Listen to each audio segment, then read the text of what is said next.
I wrestled for some time to come up with a title for this, Compression Fatigue, Why AI is Not the Real Issue. And I'm hoping that by the time I'm done, you understand what's really happening in our society today. Let me start off with a simple story, and I've got a ton of examples for you to really dimensionalize this, and hopefully it'll bring it home in a way that can reshape the way we live, work, and play. Just the other day, I walked downstairs, and my wife was watching a Netflix series. Not uncommon. I thought it was an interesting show. I asked about it. There were 4 women. It was 1920s, and she seemed to be enjoying it. She was near the middle to end of the season. And the next day, I walked down and I said, "Oh, you're watching that show?" And she said, "Yeah, I'm watching that show." And I said, "But that's not the name it was yesterday." And it was the same time period. It was 4 women, the same visual world. It even had the same feeling. And she said, "No, this is a different show." She's watching a completely different season in just a matter of days. And that moment mattered. It kind of brought together what I'd been thinking about and to potentially share it. The point is that Netflix or any of these platforms can deliver many, many shows, 700-800 in a season they're developing. The point is compression. Years ago, families would watch a television series, we'd sit around the TV, and we'd then wait for the next episode to come out. And you talked about it with your friends, your neighbors, your coworkers, and there was a cultural sharing of what that is. Right now, a platform can release an entire season all at once. Someone, you, can sit and binge watch it. And then another person in your household may not even know that exists. My feed and her feed are completely different. And this misalignment or algorithm that is touching both of our lives really changes how we look at the world. It's because distribution cycles have been compressed. Production cycles have been compressed. The consumption cycle has been compressed, which is converting to a cycle fracturing for all of us. And it's not just about streaming. That compression is cultural timing shifting. And so what's the point of this? If everybody's saying that AI is really the big issue we got to be worrying about, and they feel like it's dominating and taking over the media, and everybody gets on a call and says, "What AI are you using?" But the AI is not the condition. AI is not the challenge. What's causing it is this compression fatigue. And to think of AI as the big thing is actually to think too small. So AI is making compression more visible. Think of AI as more of an accelerant in an existing, much broader, much deeper pattern that's been happening with civilization forever. I mean, we're talking about distance compression, communications, production, learning, finance, media, even decision-making for centuries has been changing. The difference is that compression right now is getting closer to zero. It's not faster. We're thinking of our world as being faster. It's not faster. It's the wrong word. Faster assumes distance. You can get there faster. The action, the reaction are there. But we're really seeing a collapse of that interval. And we're seeing it everywhere. So I'll give you an examples later. We're applying it in learning. Learning compression is so fast. You learn something, you can't keep up. You create something and you distribute it immediately. You watch something and you react to it. Building and improving on anything can happen in such a quick timeline that you could be using a 3D printer and make new parts and try something out immediately. Planning and adjusting is also changing at rapid speeds, which means the expertise in developing expertise is actually benefiting from it, but it's having a challenge. So let me give you a few quick examples and you could see it. Just think about how texting compressed communication, how then email compressed business correspondence time. I mean, we used to send a letter or even a fax. Amazon compressed shopping and delivery. These streaming programs compressed media release and consumption. You used to wait for a theater. Social media compressed public reaction, and then finances compressed trading into milliseconds. It literally put the financial data center right next to the trading exchanges because they're making money within milliseconds. Software has been compressed. You can do something with a with a software program such as Base 44 in seconds, or any of the AI platforms that we use. Cloud systems have compressed deployment, and AI is compressing everything from writing, code, research, legal drafting, and production. Everything across everything we have. And when they collapse, you have to look at it in a completely different manner. I talked about this zero. So we're not moving faster. We're shortening. So there's now a zero delay. There's a zero wait. There's a zero friction. Production time has gone to zero. Distribution time, you can get it out in minutes. The response time, people want something to happen immediately. There was a time when we waited a few days to get something back. There was a learning buffer. Strategic reviews took time, and there was a patience for everything. But humans don't metabolize. We don't work well with this reality at zero. Governments do not govern well at zero. Families do not trust one another at zero. And even meaning starts to lose meaning at zero. Organizations can't adapt at zero, and schools cannot design for zero. And that's why you're feeling unstable. That's why there's a tension. And this compression fatigue is, I actually searched for a word for quite some time to come up with what it was, what's that feeling. And there were all sorts of words that were tossed out, I played with. And it means that the organization and social exhaustion is starting to create cycles around collapse faster than we can absorb them. We can't learn from them, adapt to them, or make measuring or progress from them for certain people. Some people are adapting extremely well, but for society with 8 billion people, or a world with 8 billion people, it makes it challenging. So let me give you a few different types of compression that we're seeing, and it might help you to understand how the world around you is changing. Maybe you can make better decisions from it. We're seeing compression spirals. When one compressed cycle accelerates the next. So by being faster, the next one is faster. Then there's the cycle compression, when the time between the creation, distribution, reacting, learning, and replacement of systems is just shrinking. There's the interval compression. The gap between stages is now collapsing. There's adaptive compression, when people in organizations are expected to react faster to something that our biological systems are not designed for. And relevance windows are collapsing. A person starts learning something today, building something today, establish something today, and that field changes so fast that somebody else is creating something else that destabilizes that. So the windows of opportunities for life are just being reshaped. And I'm not just talking economics, I'm talking across everything we're doing. So compression fatigue is the felt condition, and those are the mechanisms in which we're feeling them. So let me take them to, and I have a lot of bullet points I put together on this in my head of how this needs to be architected so that you can see it, because it's big and yet it's small and it's happening all over. But when you hear them, I would like you to think of compression of historical compression. What has happened over time? So think of agricultural compression.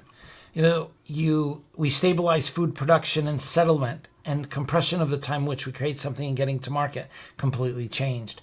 Maritime trade has completely collapsed between societies. The distance has gotten smaller. So good ideas, money, religion, disease, power, all of those are mixing with one another. I'll talk about shipbuilding and industry to show you how that's been changing, to give you a sense of timelines. Railroad compressed distances, what took weeks and months to days. Then we had the automobile. Just think about what that was like. We had the horseless carriage, or a horse, and then you went to a horseless carriage, and then you had local delivery. And now something shows up at our door within hours if we make the right purchase at the right time. Electrification, completely compressed work, production, communications, and our daily life. Telecommunications, you've seen it, voice to messaging systems. Computers have compressed, their calculation is faster, the administration, accounting, design. I remember doing record keeping, and it would take a while to sit down and do it. And now you can pull up an AI platform and it gives you exactly what you're looking for. The internet has even compressed information distribution and communications, as well as commerce. So if you've lived through these are groundbreaking. And then you add on top cloud computing, so the deployment can be anywhere in the world and storage could be anywhere. You have access anywhere. So AI compression is compressing cognition, the cognitive work that we do itself. And the pattern is not new. Simply the rate is. So let me give you an example that might help you to take a look at it. I'm going to use my hands instead of throwing up a chart. Germans back in the 1880s, 19 to 1914, they were a global powerhouse in shipbuilding. I mean, they were huge. And what happened was they were huge, and over time, shipbuilding in Germany continued to go down, and another industry emerged. Now, Germany still produced ships for a very long time, even through World War II. But what happened was you had this immersion of automotive. So an individual who was a shipbuilder can become an automotive person, and they can learn those skills, and there were trade-offs over time. And that moved, and they became a powerhouse in automotive design and creation. So those people, when they learn to make a ship, can move it forward. So the workers had time to react. The schools had time to react. There was an apprenticeship program back then. Infrastructure to move ships and parts had time to react. Even capital had time to react, which means that the families were able to take care of themselves and the governments had the capability of reacting. And that's great. But then what happened is we had another transition, and let's talk about it in terms of we had a manual way of doing things and then the computerized way. So manually we did the work by hand and we moved it along, and then we had a little bit of automation that added in. But the computerization world completely changed it. So manual went down, but it went down pretty fast. If you were part of that generation, you went from manual to automatic pretty quickly. And the computer system evolution went up fairly quickly. But people still had time to adapt because it was moving a manual process onto a digital screen. And if you typed on a screen, and you had to learn new skills. But it moved pretty quickly relative to the time that it took for shipbuilding. Let's take the next evolution of AI. The things that you used to consider to be very important to you. You're an individual who used computers, and you could use spreadsheets, you can get work done, and you created some software applications. But AI has completely replaced that as this has gone down. So we went from a broad perspective to a shorter one, and now this fast. The challenges in that window, worlds have been turned upside down. And a person who spent 4 years learning to code started off university to learn to code. By the time they graduate, it's a completely different world. How do you adapt to that? Let's think about being a lawyer. You spend time learning how you can do drafting processes. And a person without legal training today can write 80% of a document that someone went to school for years and spent hundreds of thousands of dollars on, and then had to apprenticeship their way through. Even a designer had to master production tools, and a new system appears to be able to generate something first class instantly with design. And that means that expertise no longer matters. It doesn't mean that expertise no longer matters. It means that it's moved up the value chain and the value has shifted. So skills that were in our world today is framing, judgment, interpretation. If you're direction you could build, the quality control. It also means systems thinking. Are you capable of seeing a lot more than just the pieces? Context and ethics are added into the decisions that you're making. And even decision making, where should it be placed? But the unfortunate thing is not everybody can move that easily. And again, that's where the compression fatigue is sitting in. So let's take a few of these and dive down a little bit further. Let's look at education. It's a simple one, and you can easily, most likely, see this. Education is a clear example because schools were built around slow institutional cycles. You had curriculum committees that met every so often. You had accreditation. You had semester structures, degree paths that people could take, boundaries between departments and testing systems. You even had credentialing systems, and that took time. And we relished in that because someone can get a degree or create a life out of that. And now that's changed. A school may teach students one job, and before they graduate, it doesn't exist. Or teachers are expected to prepare students for tools that they don't even know exist at this time. And students may not even know what to learn anymore. So that compression fatigue is hitting them. And it creates confusion. Do I learn physics? Do I learn coding? Do I become an influencer or do a startup? Do I learn a trade? Does AI skip this learning process?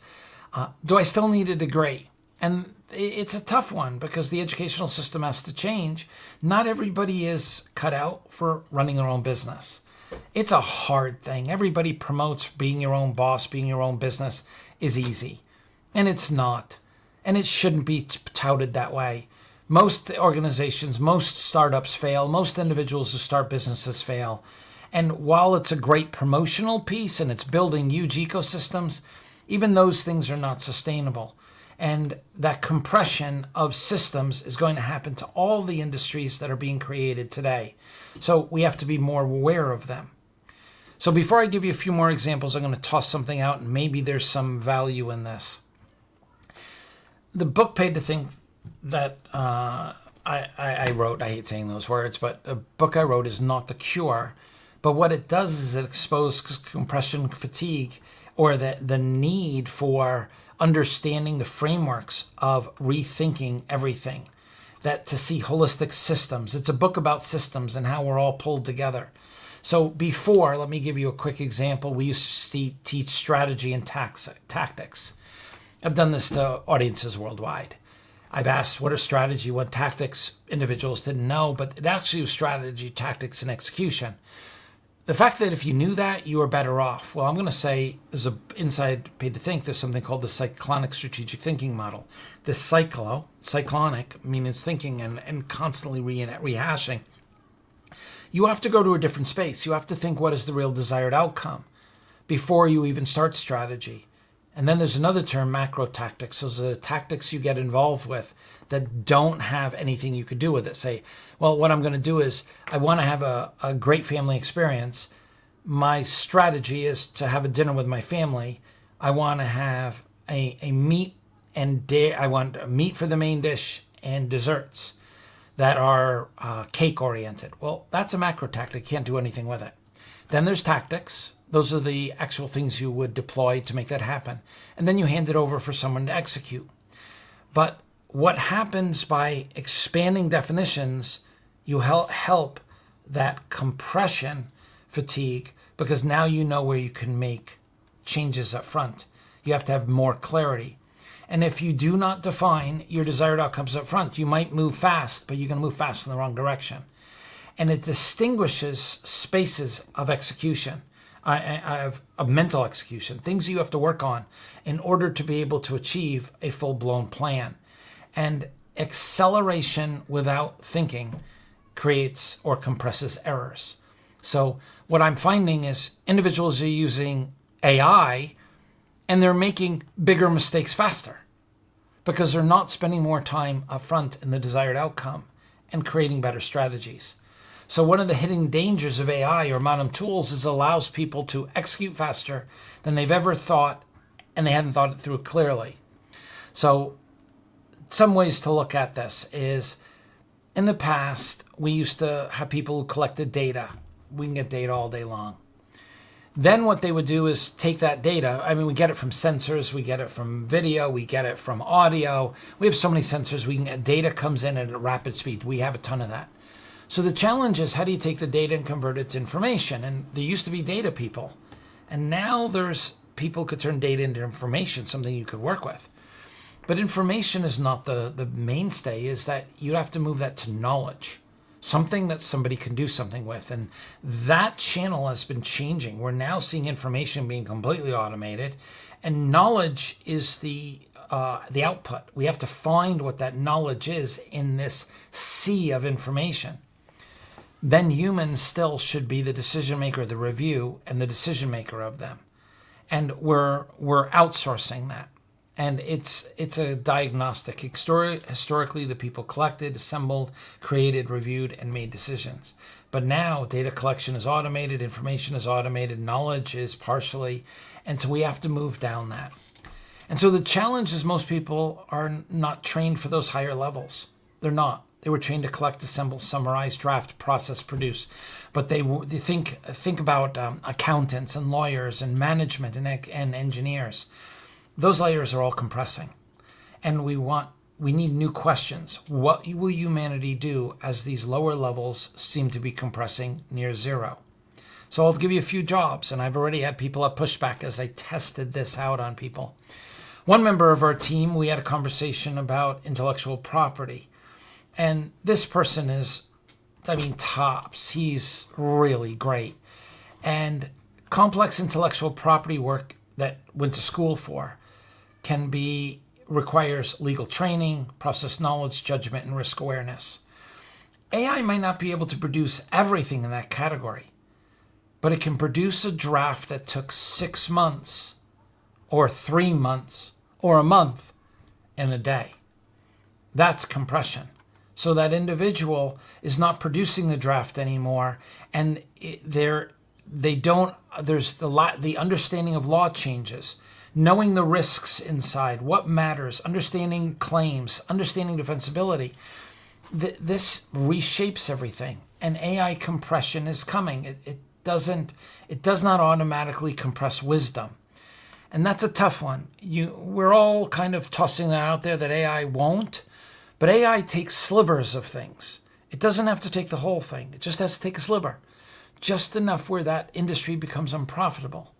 See, in the past, you used to create a new innovation, and you'd go up this curve, and then you'd take the benefit of it, of the long tail, and that would be fantastic. But today you start a business, and before you get to the point where profitability and all those things happen, somebody else is creating a next evolution, and someone else is creating a next evolution, and someone else is creating a next evolution. I wrote about this in Paid to Think, now 12, 14 years ago. And that overwhelming change is not an easy one for people to adapt to. So that software design, obviously one. You may not need today a development team, a database architecture team, server infrastructure, cybersecurity, UI, UX, maintenance support. But there's a challenge with this. What's happening is that the speed that individuals can create something, they think it's amazing that everybody should create their own software. So I know individuals who've created their own software, but I also know individuals who run into challenges already. See, when you buy a software package from somebody, you're hoping that that organization gathers expertise from individuals who use it worldwide and get new examples. They update the security because you're not going to remember it. They update the architecture when there's a change out there. They look at the cybersecurity because you've created holes and backdoors. They manage version control and quality assurance. But the amount of individuals who've told me, I can build this all, they're missing the point. That's the start. But oftentimes the thinking is, I'd rather have a team of individuals who are working on improving that software package when I'm not. And that's part of that compression. We're believing I can do that, therefore I should. But that's not strategic thinking. That's output intoxication. You're getting so excited about it that you're driving it. So there's the strategic planning is another area that you can look at. We used to have business cycles of a business practice of strategic planning, and you'd have them once a year, an annual strategic planning. I remember suggesting to individuals not long ago, 10 years ago, maybe 10, 15 years ago, I'd say to clients, customers, I've owned all different types of businesses, you should be having strategic thinking meetings at least twice a year. And then I said at one point, I remember saying you should be doing it quarterly. Now, strategic recalibration should happen all the time. You should have, maybe depending on your ecosystem or industry, at least once a month, you should have a strategic calibration center to say, what are we missing in what's going on? And the compression no longer can wait a year for you to visit it. It can't wait months or even weeks because those changes are happening. So here are a few questions that you could think about when building. If you got together in that meeting, ask yourself, what is compressing in our market? Just look for compression or compression fatigue. What cycles are shortening? What parts of your business model are losing relevance and fast? What customer behaviors are changing faster than before? What vendors are being disrupted? Most individuals, when I ask them about their vendor's position, they have no clue. Like, how are your vendors addressing these changes in the market? And in forecasting, one of the areas you should be looking at is, what are your vendors, not only competition, but your vendors going through, so you understand their disruption. What tools are changing, and how is that changing cost structures? And what assumptions are you experiencing? And this sits behind what skills are becoming obsolete for your team. So that changes, and those assets are compounding over time. And this confusion of speed versus progress is going to be really with us for a decent amount of time. So the compression fatigue is what people feel when they cannot keep up. It's when they don't know what to do as a team or to learn, what's behind even working hard, the feeling of getting behind. And you put so much time in. What does that mean? It means seeing the tools change faster than habits. I'm watching tools that I used just a month ago. There's actually a replacement from some other company. And then a month later, I'm going to probably find 2 or 3 others that can replace them. We're seeing careers shifting faster than the education can keep up with it. And even the conversations we have are not keeping up. Politics is changing faster than the trust we can build between people, and business models are changing even faster than strategy. So if that's happening, it means that meaning is changing. And this is not laziness. This is not weakness. It's an adjustment to cycles collapsing faster than human systems can adjust. And so the diagnostics for individuals, for leaders, for builders, for business owners, educators, strategists, it doesn't matter who you are, is that the world feels unstable because you've been addressing it because you feel it's moving faster, and it's not. So on a personal level, you can look at what cycles in your life are also compressing. What mistakes are speed influencing your decision making instead of looking at it from a different perspective? And if you're producing output, are you building capacity with it? Are the windows for opportunities changing? And if you do this now, you'll be able to rethink all of the decisions you're making. So I don't know if I did a good job here. I actually have tried to work this through several times to share this with individuals, and they seem to get it.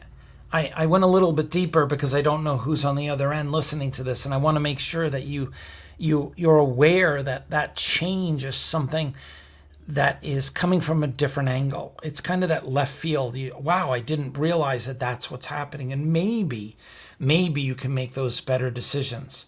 So the challenge is, again, the world is moving fast. It's the space between learning and doing and reacting and adapting is condensing. It's compressing, it's collapsing. And this can lead to burnout, disruption, and instability. So if you were to use compression fatigue in a way that's valuable to help somebody else, I hope that it does make sense to you. So I always ask this question. It's one of the things that I am known as, does this make sense to you? I hope it does.